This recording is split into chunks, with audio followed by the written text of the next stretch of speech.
Guten Morgen, hier ist die Frau Walker, and in this video, I am going to explain to you exactly what Mastery Check 3 looks like. Okay, so on the screen, you can see our Mastery Check form right here.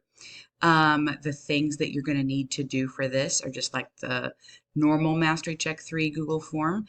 Bring your headphones. If you don't have them, I do have extras in the back there by my Mastery Check table. Bring a piece of scratch paper so that way you can jot down any notes. Remember, not the answers, because we don't want people around you to be using your hard work to pass that Mastery Check.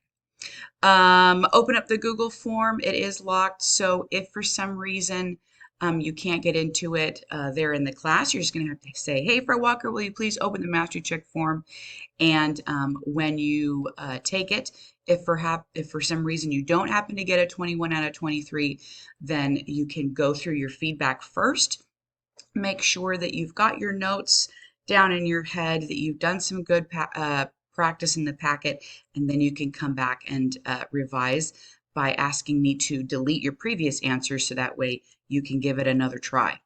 Okay, so we're looking for at least 21 points out of the 23, and like I said before, it's just that normal Google form mastery check that we've been doing. 2 listenings and 2 readings this time. Once again, all about the focus of this unit being that you should be able to recognize when people are ordering, and you should be able to know where certain foods are sold in Germany. Like, for example, that bread is sold from a bakery and steaks are sold at a butcher shop, and so on and so forth. Okay? Viel Glück, ihr werdt's schaffen.